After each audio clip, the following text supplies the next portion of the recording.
வணக்கம். பிஎன்சியின் நேரலை செய்திகளை வழங்குவதற்காக நான் ஷாலினி மூர்த்தி. நான் கண்ணதாசன். விரிவான செய்திகளை பார்ப்பதற்கு முன்னதாக தலைப்புச் செய்தி.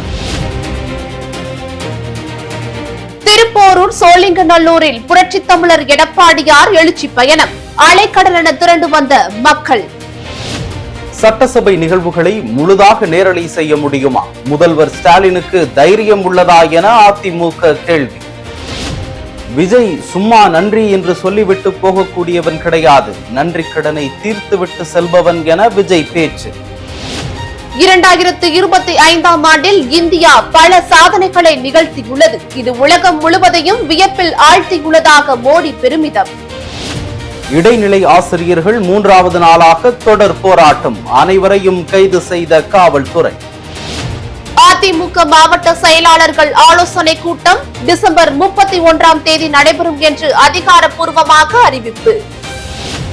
மலேசிய தலைநகர் கோலாலம்பூரில் டிவிகே என கோஷமிட்ட தொண்டர், சைகையில் கட்டுப்படுத்திய தாவேக்கு தலைவர் விஜய். தேமுதிக நிறுவனர் விஜயகாந்தின் 2வது ஆண்டு நினைவு தினம். இபிஎஸ் உள்ளிட்ட அரசியல் கட்சி தலைவர்கள் அஞ்சலி. 10 அம்ச கோரிக்கைகளை வலியுறுத்தி ஜாக்டோ ஜியோ போராட்டம் அறிவிப்பு. ஜனவரி 6 முதல் காலவரையற்ற வேலை நிறுத்தம் உறுதி.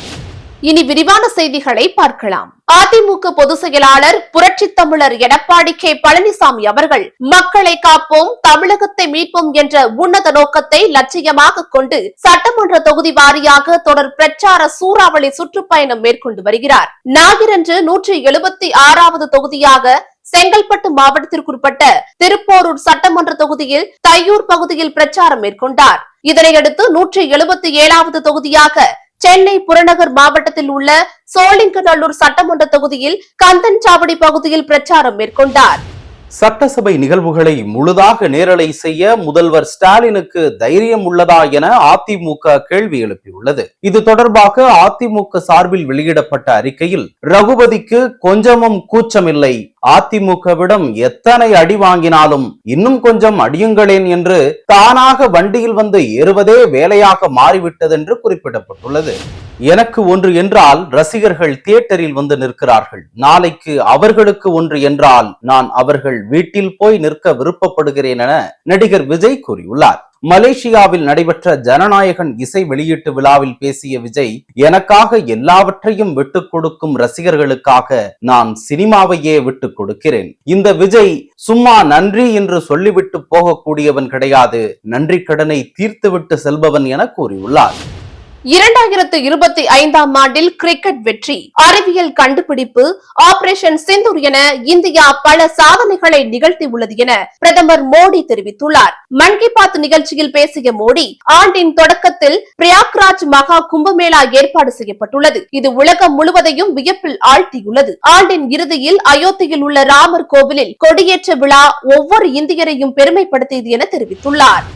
சம வேலைக்கு சம ஊதியம் கோரி இடைநிலை ஆசிரியர்கள் சென்னையில் 3வது நாளாக ஞாயிற்றுக்கிழமை என்றும் போராட்டத்தில் ஈடுபட்டனர். திமுக தேர்தல் வாக்குறுதி எண் 311 நிறைவேற்ற வலியுறுத்தி சென்னை மாவட்ட ஆட்சியர் அலுவலகம் முன்பு இடைநிலை ஆசிரியர்கள் போராட்டத்தில் ஈடுபட்டதை அடுத்து அனைவரையும் காவல்துறையினர் கைது செய்தனர். அதிமுக மாவட்ட செயலாளர்கள் ஆலோசனை கூட்டம் டிசம்பர் 31ஆம் தேதி நடைபெறும் என்று அதிகாரப்பூர்வமாக அறிவிக்கப்பட்டுள்ளது. அதிமுக சார்பில் சட்டசபை தேர்தலில் போட்டியிடுபவர்கள் டிசம்பர் 31ஆம் தேதி வரை விருப்ப மனு அளிக்கலாம் என தெரிவிக்கப்பட்டுள்ளது. இந்த நிலையில் சென்னை ராயப்பேட்டையில் உள்ள தலைமை அலுவலகத்தில் அதிமுக மாவட்ட செயலாளர்கள் கூட்டம் பொதுச் செயலாளர் தலைமையில் நடக்க உள்ளதாகவும், அன்றைய தினம் மாவட்ட செயலாளர்கள் அனைவரும் தவறாது கலந்து கொள்ள வேண்டும் எனவும் தலைமை கழகம் சார்பில் அழைப்பு விடுக்கப்பட்டுள்ளது. பெற்ற தந்தைக்கே துரோகம் செய்பவர் இயக்கத்தை மக்களை காப்பாற்றுவாரா என்று பாமக நிறுவனர் ராமதாஸ் உருக்கமாக தெரிவித்துள்ளார். இது தொடர்பாக அவர் வெளியிட்டுள்ள வீடியோவில், எனக்கு வயதாகிவிட்டது, புத்தி பேதலித்து விட்டது, சுயநினைவு இல்லாமல் பேசுகிறார் என்றெல்லாம் அன்புமணி கும்பலைச் சேர்ந்த சிலர் அசிங்கப்படுத்துகிறார்கள் என குறிப்பிட்டுள்ளார். அதை தாங்கும் சக்தி எனக்குள்ளதென்றும் என் உழைப்பில் உருவான கட்சியை தயவு செய்து காயப்படுத்தாதீர்கள் என்றும் தெரிவித்துள்ளார். தாவேக்கு தலைவர் விஜயும் நாம் தமிழர் கட்சி தலைமை ஒருங்கிணைப்பாளர் சீமானும் பாஜகவின் பிள்ளை என திருமாவளவன் கூறுகிறார். முதலில் திருமாவளவன் யாருடைய பிள்ளை என்று பாஜக துணைத் தலைவர் குஷ்பு விமர்சித்துள்ளார். செய்தியாளர்களின் கேள்விக்கு பதிலளித்த குஷ்பு, திருமாவளவன் திமுகவின் பிள்ளையா அல்லது காங்கிரசின் பிள்ளையா என அவர் பதிலளிக்க வேண்டும் என்றும் கேள்வி எழுப்பியுள்ளார். சட்டசபை தேர்தலில் போட்டியிட வேண்டும் என்பது என் நோக்கமல்ல என்றும் பாஜகவின் வெற்றியே என் வெற்றி என்றும் குஷ்பு தெரிவித்துள்ளார். அதிமுக மூத்த தலைவரும் முன்னாள் எம்எல்ஏவுமான பல்பாக்கி சி கிருஷ்ணன் கட்சியின் அடிப்படை உறுப்பினர் உள்ளிட்ட அனைத்து பொறுப்புகளிலிருந்தும் நீக்கப்பட்டுள்ளார். தாவேக நிர்வாக குழு தலைமை ஒருங்கிணைப்பாளர் செங்கோட்டையன் முன்னிலையில் அதிமுக முன்னாள் எம்எல்ஏ பல்பாக்கி கிருஷ்ணன் நேற்று தாவேகாவில் இணைந்தார். இந்த நிலையில் பல்பாக்கி கிருஷ்ணனை அதிமுகவிலிருந்து நீக்கி எடப்பாடி கே பழனிசாமி உத்தரவிட்டுள்ளார்.